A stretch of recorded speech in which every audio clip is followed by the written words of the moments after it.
political science, and I'm also a communication historian. I guess I look at these questions in a little bit weirder way perhaps than some other people might.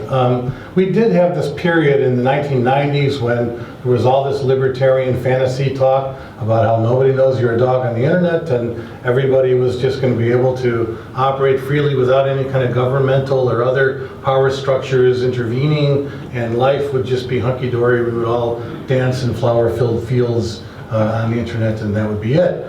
And many of the people who were saying that then were surprised when, lo and behold, it turned out that governments wanted to adopt regulations, policies, practices, as did large corporations. But of course, to anybody who has a broad perspective on history, none of this is new at all. Every media system, every electronic media system for global communications that has ever developed has gone through a period in which essentially states have sought to embed it within frameworks of public authority. This is a natural phenomenon that happens all the time. And so we shouldn't be surprised that this is going on now in the internet environment as well. When states are confronted with transnational intangible transactions, whether it's financial or informational or any other kind of transactions, they will seek to provide some sort of social ordering to that. And all states do this, depending on their degrees of technical capability and so on. It's not a matter so much of political system, although obviously there are differences in particular approaches among political systems. All states seek to embed the internet now within frameworks of public authority and to impose greater rules. And the ways in which one would historically do this, approach this kind of thing, is through a series of kind of steps. And one is to establish borders, obviously, and we can look at many of the kinds of technological and legal interventions that have been made in recent years around the world. We are all familiar, we don't have to name them, with many of the kinds of approaches that have been followed that in one way or another limit or fragment the coherence of the trans-border experience for users. Secondly, states have historically sought to impose boundaries around sectors, economic sectors, for example, to ensure that entities that were engaged in a particular type of business, whether it was a particular financial market or communications market or so on, remained in that space and didn't move into lateral spaces and so on, so that they could apply some sort of administrative rules to them.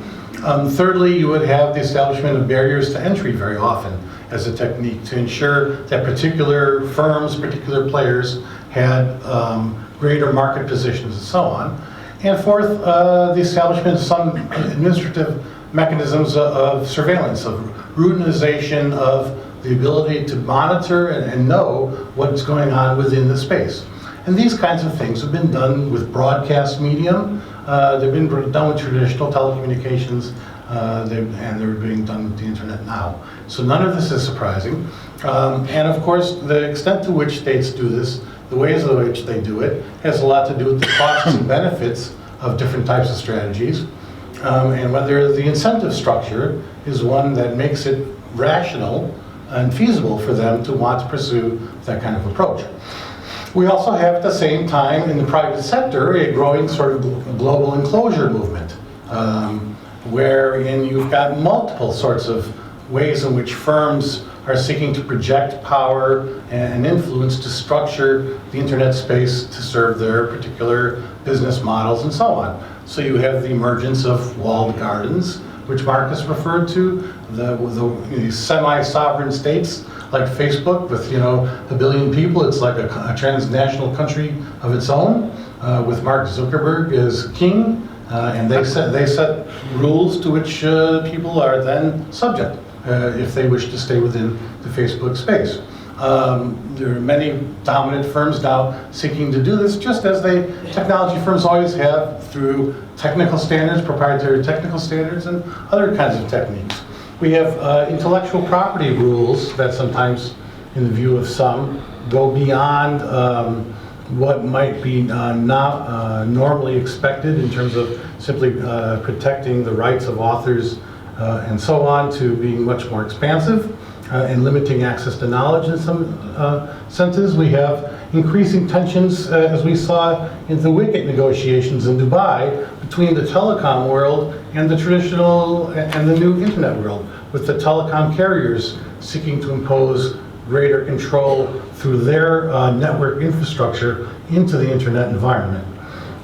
So all these kinds of things are going on. We have both vertical and horizontal structurings of space taking place. And this is leading, some people might argue, to a new kind of neo-medievalism, where in the medieval world, we didn't have power simply vested within sovereign territorial states. We had it vested within multiple overlapping forms of authority. And the same thing is happening now. So the emergence of this kind of trend is an interesting one, and it runs parallel with a lot of other big trends in the reorganization of global political space around the internet. And so the challenge then is to develop, as Tarika suggested, the institutions and practices that will alter the incentives and provide the grounds for people to move against the forces of fragmentation and find it to be in their mutual interest to continue to pursue a more open strategy. And we see right here at this meeting, the establishment of this office in Beijing is just one bit of a larger set of actions that ICANN is taking in the outreach field to try to increase its interconnectedness with governments and other players around the world.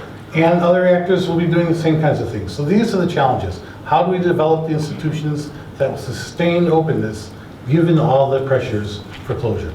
So I'll stop there. Yeah. Thank you. Thanks.